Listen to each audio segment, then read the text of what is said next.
I remember I was in UK, and I was with the assistant pastor of Elim Pentecostal Church that invited me to preach and to teach on the gifts of the Spirit. And I was staying with the assistant pastor, living together there. And so he came to ask me. He said, all these manifestations, because a great number of miracles happened, of demonstration of the gifts of the Spirit. And so he asked me, how does this happen? How do you know this? How do you get to this? So I said, I took him through the scriptures, and I used Elisha in particular. That in the life of Elisha, you could see the gifts of the Spirit. Even in the Old Testament, the word of knowledge was there, and the word of wisdom was there, and the discerning of spirit, you could find that in the life, in the ministry of Elisha, and the working of miracle, and the gift of faith, and the gift of healing, and the gift of prophecy. Those were the 7 of the 9 available in the Old Testament, and all of them were manifested in the life of Elisha. And so I took him through, and we prayed a simple short prayer. What I didn't tell him is that he now had the power.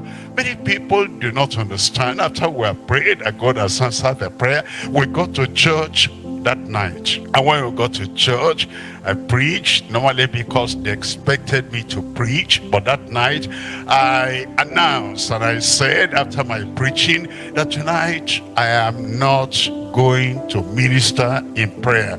That the assistant pastor with whom I've been saying he will do the praying tonight. He was surprised. He looked at me and said, why did you tell me? If I told him, he would have said no. And sometimes when you're learning how to swim and you are there at the bank of the river, somebody has to help you, because you are watching, you've seen other people swimming, and you've seen all the techniques and everything, and you are there. Can I not? Should I not? Will I not? And somebody pushes you into the river, and then for you to survive, you have to swim. And so I pushed him there, and I said, now pray for the people.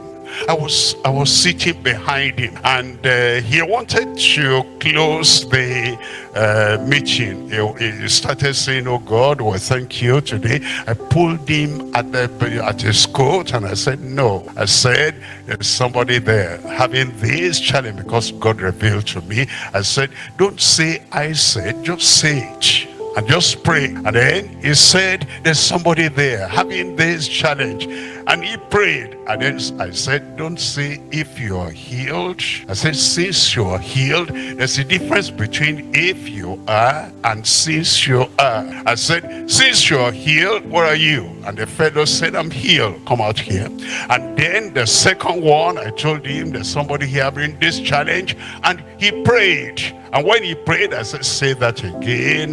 What has God done for you? And then he went on by himself.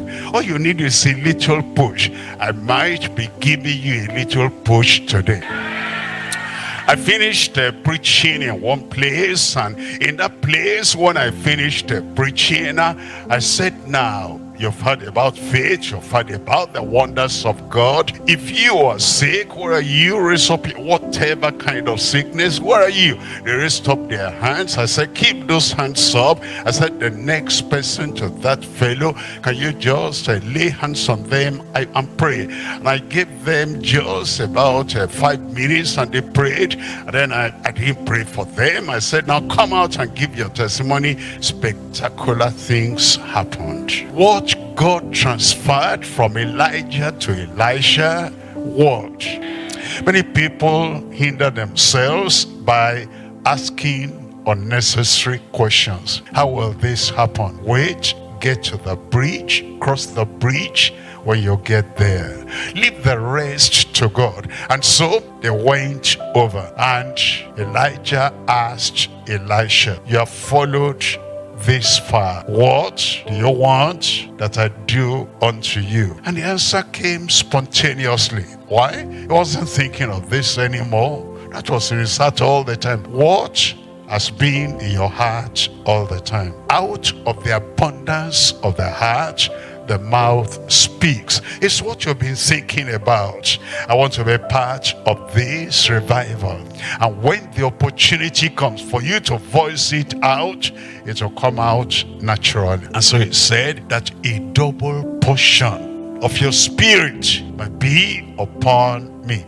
And Elijah said, you have asked a hard thing, but don't make a mistake that you have had a hard thing does not mean this will come the hard way. But he said, he gave a simple instruction. He said, but if you see me when I'm taken away from you, then it will be so. Very simple then. It's a hard thing that will come in a very simple way.